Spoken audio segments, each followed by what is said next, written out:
Selamat pagi Bapak Ibu dan Saudara sekalian. Mari berbagi hari ini kita mau satukan hati kita. Kita mau sama-sama katakan bahwa hanya Tuhan yang bisa kita andalkan. Hanya Tuhan yang ku andalkan menghadapi semua. Takkan Dia kecewakan saat ku menyembah. Pertolongan yang Dia sediakan tepat pada waktunya. Ku berseru, Dia lepaskanku tempat harapanku, dan ku berlari padamu, gunung batuku. Kau hapuskan air mataku, tetap ku pegang janjimu.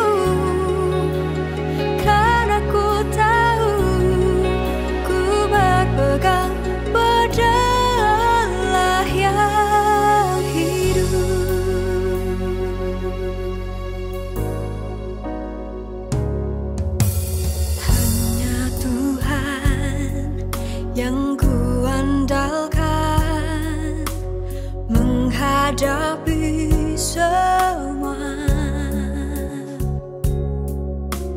Takkan pernah Dia kecewakan saat ku menyembah. Pertolongan yang Dia sediakan tepat pada waktunya. Ku berseru, Dia lepaskanku tempat harapanku, dan ku berlari padamu, gunung batuku. Kau hapuskan air mataku, tetap ku pegang janjimu. Kau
Selamat pagi Bapak Ibu Saudara yang dikasih dalam Tuhan. Untuk seluruh keluarga Sion Altar yang ada dan untuk seluruh penonton setia Morning Worship. Bersyukur pagi ini kita boleh kembali merenungkan firman Tuhan bersama. Dan pagi ini saya akan bawakan dengan satu judul, Angin Sepoi-Sepoi. Dan untuk memulai renungan pagi ini saya akan bacakan dalam perikop Kisah 27 ayat 8-13. Saya akan persingkat untuk kita semua renungkan pagi hari ini. Ayat 8, sesudah kami dengan susah payah melewati tanjung itu, sampailah kami di sebuah tempat bernama Pelabuhan Indah dekat kota Lasea. Ayat 9b sampai 10, sebab itu Paulus memperingatkan mereka, katanya, saudara-saudara, aku lihat bahwa pelayaran kita akan mendatangkan kesukaran-kesukaran dan kerugian besar, bukan saja bagi muatan dan kapal, tetapi juga bagi nyawa kita. Tetapi perwira itu lebih percaya kepada jurumudi dan nakoda daripada kepada perkataan Paulus. Ayat 12, karena pelabuhan itu tidak baik untuk tinggal di situ selama musim dingin, maka kebanyakan dari mereka lebih setuju untuk berlayar terus dan mencoba mencapai kota Phoenix untuk tinggal di situ selama musim dingin. Ayat 13, pada waktu itu angin sepoi-sepoi bertiup dari selatan. Mereka menyangka bahwa maksud mereka sudah tentu akan tercapai. Mereka membongkar Saul lalu berlayar dekat sekali menyusur pantai Kreta. Ayat 14, tetapi tidak berapa lama kemudian turunlah dari arah pulau itu angin badai yang disebut angin timur laut. Bapak Ibu Saudara, ini adalah kisah ketika Paulus sebagai tahanan dia hendak dipindahkan ke Roma dengan tahanan-tahanan lain. Dan pada perjalanan ini Paulus sebenarnya sudah memperingatkan karena dia mungkin dengan hikmatnya dia merasa bahwa dia tahu pelayaran ini akan menjadi pelayaran yang sukar ataupun tidak berhasil. Tetapi para pengemudi bahkan perwira pasukan tersebut mereka tidak percaya dengan perkataan Paulus. Mereka malah mengira dengan keadaan angin yang sepoi-sepoi, mereka mengira perjalanan itu akan berhasil. Tetapi akhirnya kapal mereka diterjang oleh badai. Nah Bapak Ibu Saudara, dari kisah ini ada satu hal yang menarik yang kita mau pelajari. Bahwa seringkali kita juga meremehkan angin sepoi-sepoi dalam kehidupan kita. Memang dalam kehidupan ini tidak berarti kita harus terus melewati masalah dan kita memang ada saatnya boleh menikmati kehidupan ini. Tetapi kita bahkan seringkali justru tidak waspada ketika kita sedang ada di dalam keadaan yang penuh dengan angin sepoi-sepoi ini. Dan oleh sebab itu saya ingin memberikan ilustrasi kisah tentang angin badai yang sedang menunjukkan kemampuannya sedang berlomba dengan angin sepoi-sepoi untuk menjatuhkan seekor monyet. Nah, pada yang pertama angin badai dia mengembuskan anginnya yang keras ya. Si monyet tersebut ternyata ketika dihembusi angin yang keras, dia berpegang dengan erat pada pohon dan dia mampu melewati semua hembusan angin itu ya. Dan angin badai terus menghembusi dan semakin dihembusi monyet itu semakin kuat mencengkeram. Dan akhirnya angin badai menyerah karena tidak berhasil di dalam upayanya. Akhirnya angin sepoi-sepoi dia dipersilahkan untuk menunjukkan kemampuannya untuk menjatuhkan monyet tersebut. Nah, ternyata angin sepoi-sepoi ini terus menghembuskan angin yang sangat tenang ya. Monyet ini mulai ketika itu dia melepaskan cengkeramannya satu persatu. Dan akhirnya ketika terus dihembusi ya, monyet ini mulai mengantuk, Bapak Ibu Saudara. Dan ketika dia mengantuk, akhirnya dihembusi terus dengan angin sepoi-sepoi ini. Dan dia tertidur dan jatuh akhirnya. Nah, inilah Bapak Ibu Saudara menjadi gambaran kita bahwa seringkali kita juga lupa bahwa kita juga mengalami hal ini.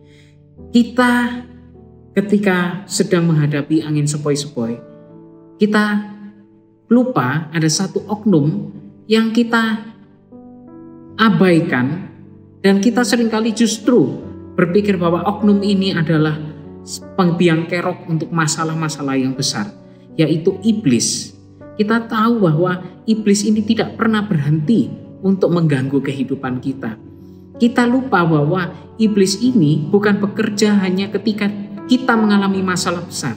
Ya, memang ketika ada masalah, iblis juga tidak diam untuk mengganggu kita, tetapi kita juga harus waspada. Iblis juga bekerja ketika kita sedang di dalam keadaan angin sepoi-sepoi kita. Kisah beberapa dalam firman Tuhan kita tahu, yaitu seperti Daud di istananya ketika dia sedang sendirian dalam puncak kejayaannya, dia akhirnya jatuh dalam persinahan.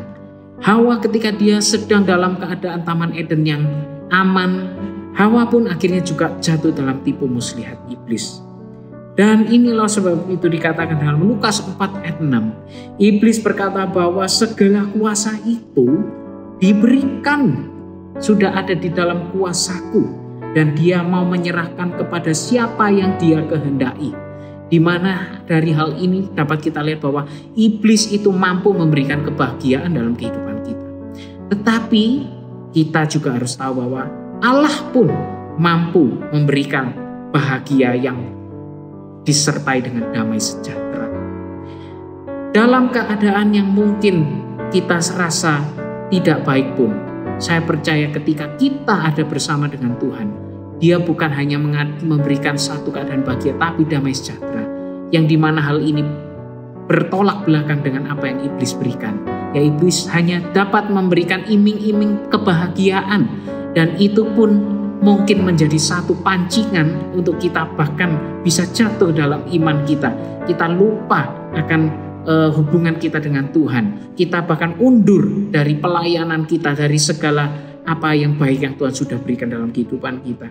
Oleh sebab itu pagi ini saya ingin mengingatkan supaya jangan kita hanyut akan angin sepoi-sepoi. Yaitu bagaimana? Yang pertama, bertahanlah dalam musim dingin. Seperti layaknya tadi Paulus juga mengingatkan ketika mereka sedang masih dalam pelabuhan indah. Dikatakan memang dalam pelabuhan tersebut tidak baik untuk mereka tetap berada dalam musim dingin di pelabuhan tersebut. Tetapi mungkin di dalam pelabuhan ini meskipun dalam keadaan musim dingin yang tidak enak, mereka justru lebih aman daripada berlayar dan gagal. Nah Bapak Ibu Saudara, inilah oleh sebab itu dikatakan dalam Yakobus 1 ayat 2-3 dalam versi terjemahan The Message. Saya akan bacakan buat Bapak Ibu Saudara.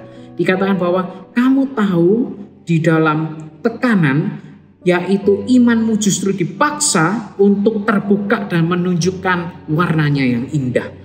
Dan inilah Bapak Ibu Saudara, ketika kita sedang dalam musim dingin, yaitu mungkin masa kesukaran kita, keadaan yang saat ini mungkin kita sedang hadapi, masalah-masalah yang tidak kunjung usai. Mungkin itu justru adalah bukti kasih sayang Tuhan. Untuk apa? Untuk Tuhan memberikan damai sejahteranya, supaya kita bahkan tidak mundur daripada Tuhan. Tuhan ingin menunjukkan banyak kebaikan-kebaikannya dalam setiap masalah musim dingin kita. Dan oleh sebab itu mari tetaplah kita ada di dalam musim dingin hidup kita yang kita tahu bahwa Allah pasti tetap ada di situ, tetap ada menjaga kita. Dan oleh sebab itu bertahanlah. Dan yang kedua, tetaplah dalam pelabuhan indah. Pelabuhan indah ini memiliki satu translate yang bagus, yaitu di dalam bahasa Inggris ternyata menggunakan artian fair havens, yang artinya tempat berlindung yang adil. Siapa tempat berlindung yang adil? Yaitu adalah Tuhan sendiri. Ini menggambarkan bahwa ketika orang-orang atau kita tetap ada dalam pelabuhan indah, maka kita akan terus aman. Pelabuhan indah yaitu tempat berlindung kita yang adil adalah dalam hadirat Tuhan. Sebab itu mari kita tetap ada di dalam firman, tetap dalam persekutuan dengan Tuhan. Karena disitulah Tuhan terus ada bersama-sama dengan kita. Jangan sampai kita beranjak, kita mulai menjauh dan kita akhirnya mungkin kita terhanyut dengan angin sepoi-sepoi kehidupan kita yang lain. Dan ketika itu marilah kita harus cepat-cepat kembali pagi hari ini untuk kita kembali ada dalam naungan Tuhan yang adil.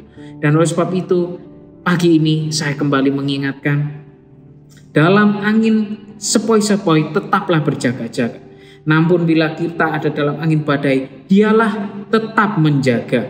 Dan marilah kita terus berlabuh di dalam hadirat Tuhan supaya iman kita, hidup kita terus ada di dalam kehidupan yang menyenangkan hati Tuhan. Puji Tuhan, mari kita akhiri renungan pagi hari ini dengan doa. Terima kasih Tuhan, kami bersyukur buat firman-Mu pagi hari ini. Kiranya Tuhan terus bekerja dalam kehidupan kami. Tuhan terus membawa kami dalam kehidupan yang tetap berjaga-jaga, karena dalam keadaan apapun, baik keadaan yang tidak nyaman ataupun keadaan yang nyaman, kami tidak mau undur daripada Engkau. Kami tahu Tuhanlah yang menjadi pegangan kami, dan biarlah hidup kami terus semakin maju di dalam Engkau. Terima kasih, kami bersyukur buat renungan pagi hari ini. Tuhan sertai langkah kami sepanjang hari ini, dan kami serahkan kehidupan kami di dalam nama Tuhan Yesus Kristus kami sudah berdoa. Haleluya, amin. Terima kasih, Tuhan Yesus memberkati.